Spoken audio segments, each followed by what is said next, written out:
Test 4. You will hear a number of different recordings, and you will have to answer questions on what you hear. There will be time for you to read the instructions and questions, and you will have a chance to check your work. All the recordings will be played once only. The test is in 4 sections. At the end of the test, you will be given 10 minutes to transfer your answers to an answer sheet. Now turn to Section 1. Section 1. You will hear a woman telephoning for information about a festival. First, you have some time to look at questions 1 to 7.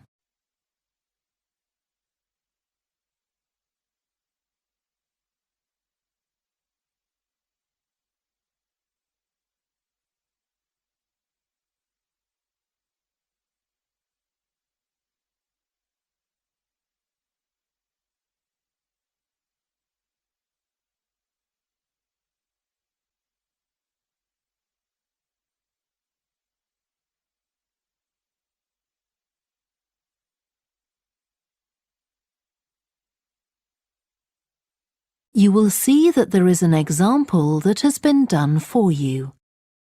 On this occasion only, the conversation relating to this will be played first.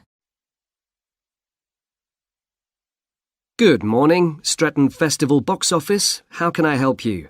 Oh, hello. My family and I are on holiday in the area, and we've seen some posters about the festival this week.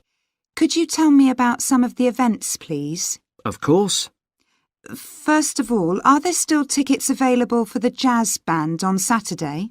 There are, but only £15. The £12 seats have all been sold. The man says that tickets are available for £15, so 15 has been written in the space. Now we shall begin. You should answer the questions as you listen because you will not hear the recording a second time. Listen carefully and answer questions 1 to 7. Good morning, Stretton Festival box office. How can I help you? Oh, hello.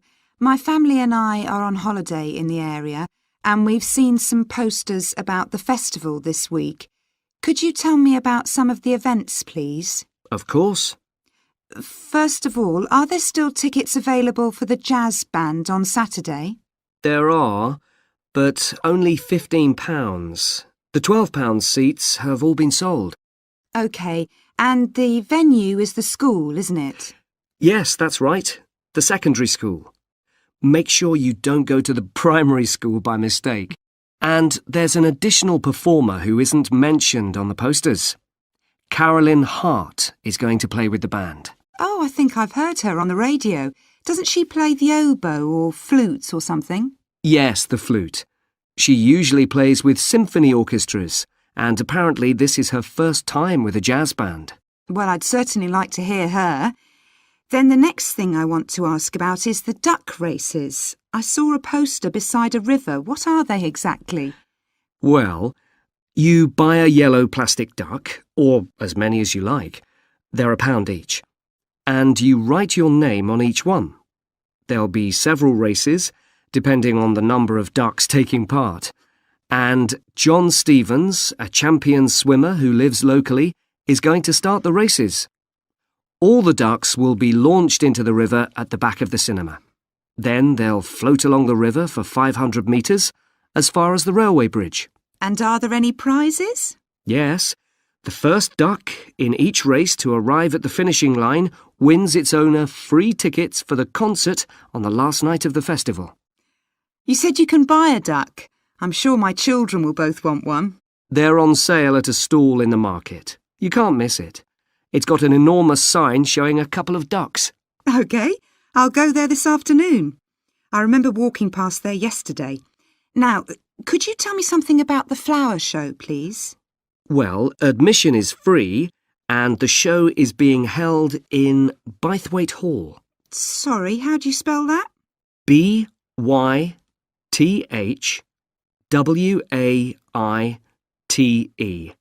Bythwaite. Is it easy to find? I'm not very familiar with the town yet. Oh, you won't have any problem. It's right in the centre of Stretton. It's the only old building in the town, so it's easy to recognise. I know it. I presume it's open all day. Yes, but if you'd like to see the prizes being awarded for the best flowers, you'll need to be there at 5 o'clock. The prizes are being given by a famous actor, Kevin Shapless. He lives nearby and gets involved in a lot of community events. Gosh, I've seen him on TV. I'll definitely go to the prize giving. Right. Before you hear the rest of the conversation, you have some time to look at questions 8 to 10.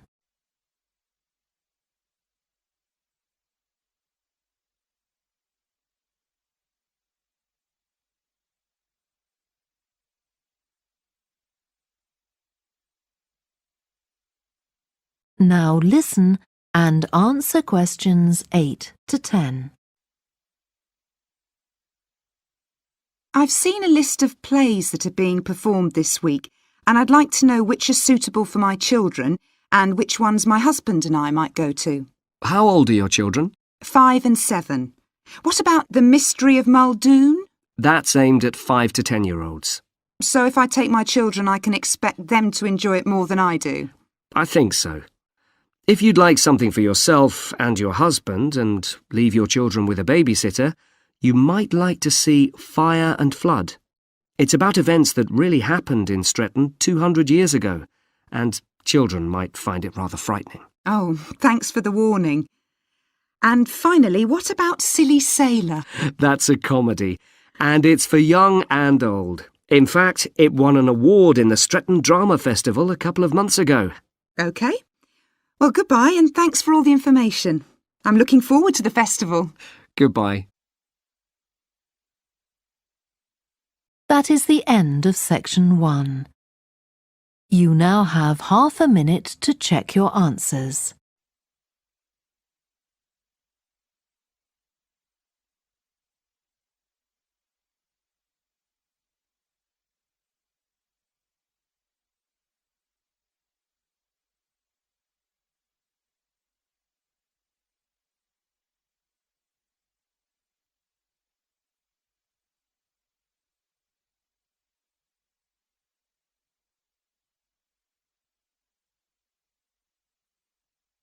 Now turn to section 2.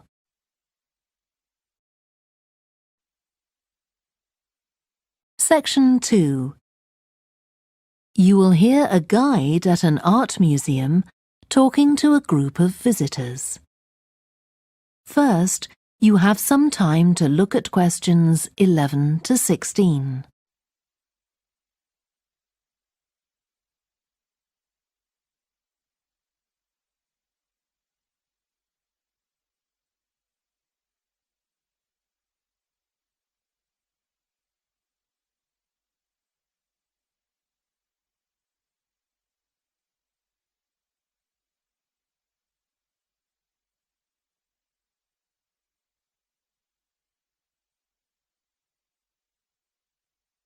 Now listen carefully and answer questions 11 to 16. Good morning and welcome to the museum, one with a remarkable range of exhibits which I'm sure you'll enjoy. My name's Greg and I'll tell you about the various collections as we go around. But before we go, let me just give you a taste of what we have here. Well, for one thing, we have a fine collection of 20th and 21st century paintings, many by very well-known artists. I'm sure you'll recognize several of the paintings. This is the gallery that attracts the largest number of visitors, so it's best to go in early in the day before the crowds arrive. Then there are the 19th century paintings. The museum was opened in the middle of that century, and several of the artists each donated one work to get the museum started, as it were. So they're of special interest to us. We feel closer to them than to other works. The sculpture gallery has a number of fine exhibits, but I'm afraid it's currently closed for refurbishment. You'll need to come back next year to see it properly, but a number of the sculptures have been moved to other parts of the museum. Around the World is a temporary exhibition. You've probably seen something about it on TV or in the newspapers. It's created a great deal of interest because it presents objects from every continent and many countries and provides information about their social context, why they were made, who for, and so on. Then there's the collection of coins. This is what you might call a focused specialist collection because all the coins come from this country and were produced between 2,000 and 1,000 years ago. And many of them were discovered by ordinary people digging their gardens and donated to the museum. All our porcelain and glass was left to the museum by its founder when he died in 1878, and in the terms of his will, we're not allowed to add anything to that collection. He believed it was perfect in itself, and we don't see any reason to disagree. Before you hear the rest of the talk, you have some time to look at questions 17 to 20.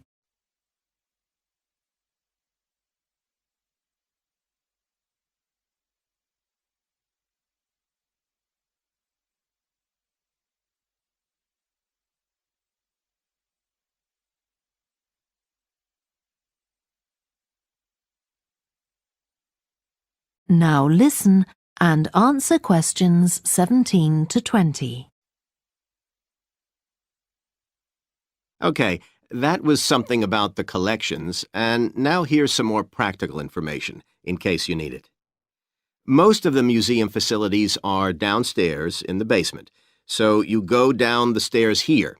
When you reach the bottom of the stairs, you'll find yourself in a sitting area with comfortable chairs and sofas where you can have a rest before continuing your exploration of the museum. We have a very good restaurant which serves excellent food all day in a relaxing atmosphere. To reach it, when you get to the bottom of the stairs, go straight ahead to the far side of the sitting area, then turn right into the corridor. You'll see the door of the restaurant facing you. If you just want a snack or if you'd like to eat somewhere with facilities for children, we also have a cafe. When you reach the bottom of the stairs, you'll need to go straight ahead, turn right into the corridor, and the cafe is immediately on the right. And talking about children, there are baby-changing facilities downstairs. Cross the sitting area, continue straight ahead along the corridor on the left, and you and your baby will find the facilities on the left-hand side. The cloakroom, where you should leave coats, umbrellas, and any large bags, is on the left-hand side of the sitting area. It's through the last door before you come to the corridor. There are toilets on every floor, but in the basement, they're the first rooms on the left when you get down there. Okay, now if you've got anything to leave in the cloakroom, please do that now, and then we'll start our tour. That is the end of section 2. You now have half a minute to check your answers.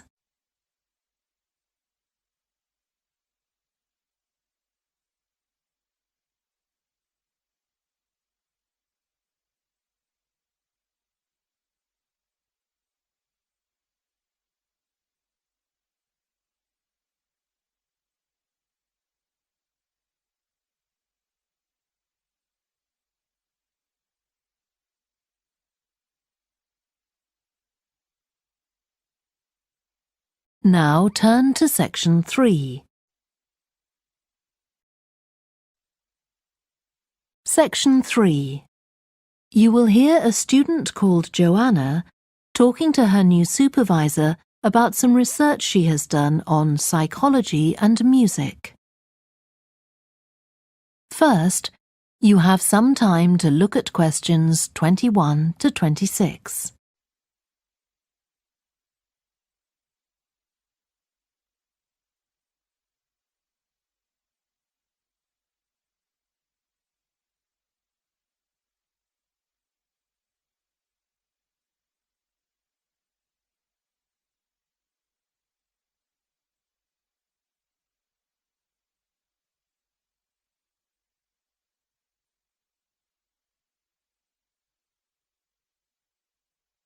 Now listen carefully and answer questions 21 to 26. Hi, Joanna. Good to meet you. Now, before we discuss your new research project, I'd like to hear something about the psychology study you did last year for your master's degree. So, how did you choose your subjects for that? Well, I had 6 subjects, all professional musicians and all female. 3 were violinists, and there was also a cello player and a pianist and a flute player. They were all very highly regarded in the music world, and they'd done quite extensive tours in different continents, and quite a few had won prizes and competitions as well. And they were quite young, weren't they? Yes, between 25 and 29. The mean was 27.8. I wasn't specifically looking for artists who'd produced recordings, but this is something that's just taken for granted these days, and they all had. Right. Now, you collected your data through telephone interviews, didn't you? Yes. I realised if I was going to interview leading musicians, it'd only be possible over the phone because they're so busy. I recorded them using a telephone recording adapter. I'd been worried about the quality, but it worked out all right.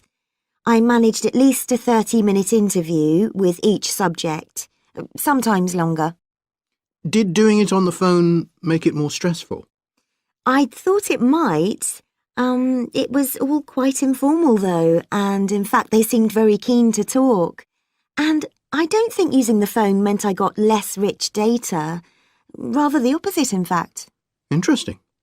And you were looking at how performers dress for concert performances? That's right.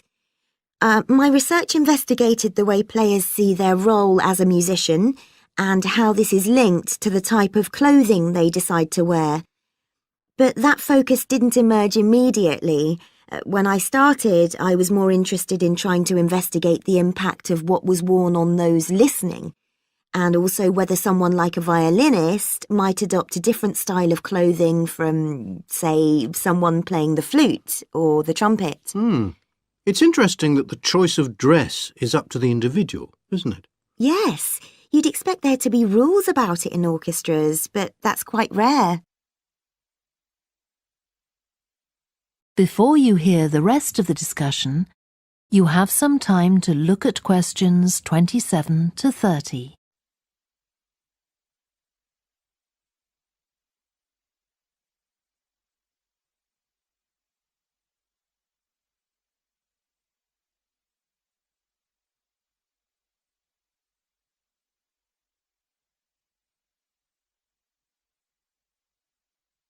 Now listen and answer questions 27 to 30.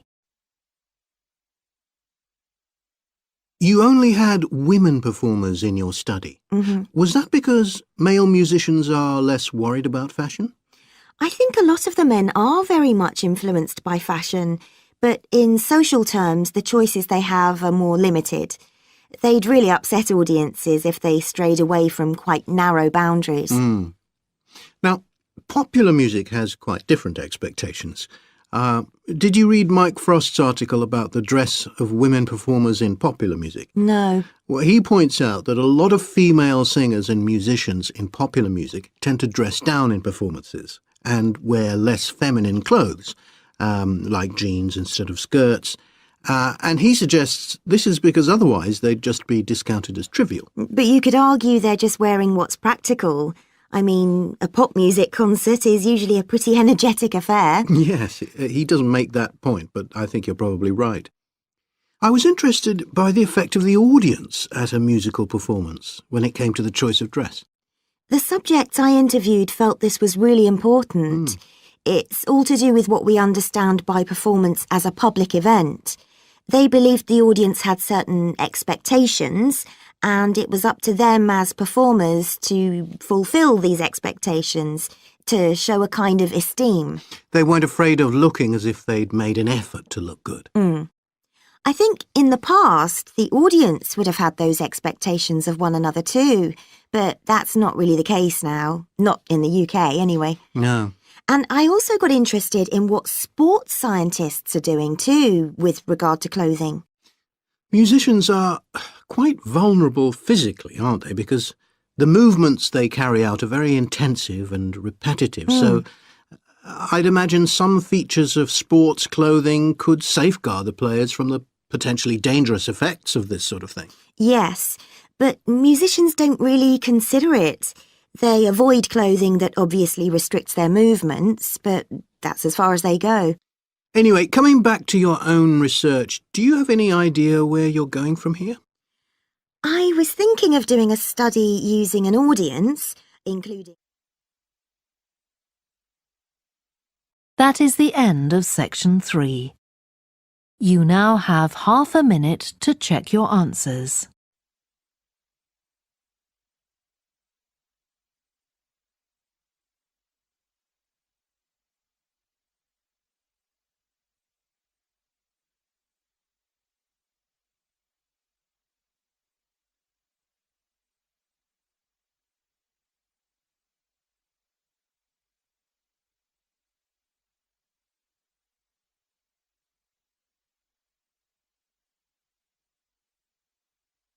Now turn to section 4. Section 4. You will hear part of a lecture about a way of reducing the amount of carbon dioxide in the atmosphere. First, you have some time to look at questions 31 to 40.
Now listen carefully and answer questions 31 to 40. As we saw in the last lecture, a major cause of climate change is the rapid rise in the level of carbon dioxide in the atmosphere over the last century. If we could reduce the amount of CO2, perhaps the rate of climate change could also be slowed down. One potential method involves enhancing the role of the soil that plants grow in with regard to absorbing CO2. Ratan Lal, a soil scientist from Ohio State University in the USA, claims that the world's agricultural soils could potentially absorb 13% of the carbon dioxide in the atmosphere, the equivalent of the amount released in the last 30 years, and research is going on into how this might be achieved. Lal first came to the idea that soil might be valuable in this way, not through an interest in climate change, but rather out of concern for the land itself and the people dependent on it. Carbon-rich soil is dark, crumbly and fertile and retains some water. But erosion can occur if soil is dry, which is a likely effect if it contains inadequate amounts of carbon. Erosion is of course bad for people trying to grow crops or breed animals on that terrain. In the 1970s and 80s, Lal was studying soils in Africa so devoid of organic matter that the ground had become extremely hard, like cement. There he met a pioneer in the study of global warming who suggested that carbon from the soil had moved into the atmosphere. This is now looking increasingly likely. Let me explain. For millions of years, carbon dioxide levels in the atmosphere have been regulated, in part, by a natural partnership between plants and microbes, tiny organisms in the soil. Plants absorb CO2 from the air and transform it into sugars and other carbon-based substances. While a proportion of these carbon products remain in the plant, some transfer from the roots to fungi and soil microbes, which store the carbon in the soil. The invention of agriculture some 10,000 years ago disrupted these ancient soil-building processes and led to the loss of carbon from the soil. When humans started draining the natural topsoil and ploughing it up for planting, they exposed the buried carbon to oxygen. This created carbon dioxide and released it into the air. And in some places, grazing by domesticated animals has removed all vegetation, releasing carbon into the air. Tons of carbon have been stripped from the world's soils, where it's needed, and pumped into the atmosphere. So, what can be done? Researchers are now coming up with evidence that even modest changes to farming can significantly help to reduce the amount of carbon in the atmosphere. Some growers have already started using an approach known as regenerative agriculture. This aims to boost the fertility of soil and keep it moist through established practices. These include keeping fields planted all year round and increasing the variety of plants being grown.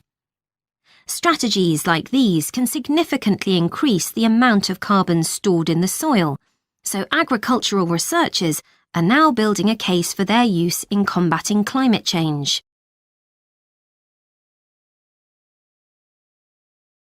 One American investigation into the potential for storing CO2 on agricultural lands is taking place in California.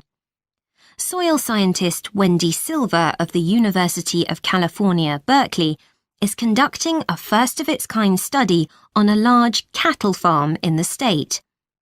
She and her students are testing the effects on carbon storage of the compost that is created from waste, both agricultural, including manure and corn stalks, and waste produced in gardens, such as leaves, branches, and lawn trimmings. In Australia, soil ecologist Christine Jones is testing another promising soil enrichment strategy. Jones and 12 farmers are working to build up soil carbon by cultivating grasses that stay green all year round.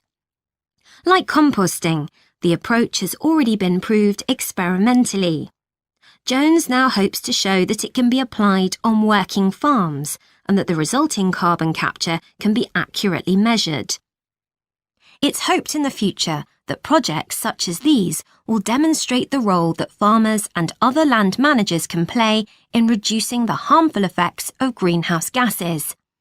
For example, in countries like the United States, where most farming operations use large applications of fertilizer, changing such long-standing habits will require a change of system. Ratan Lal argues that farmers should receive payment, not just for the corn or beef they produce, but also for the carbon they can store in their soil. Another study being carried out. That is the end of section 4. You now have half a minute to check your answers.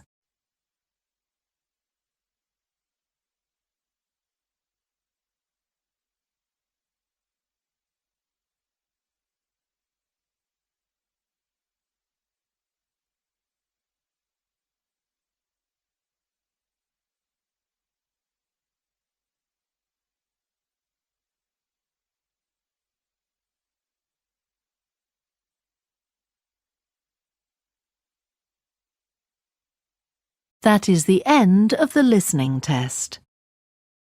You now have 10 minutes to transfer your answers to the answer sheet. Please stop writing and wait for your question booklet to be collected.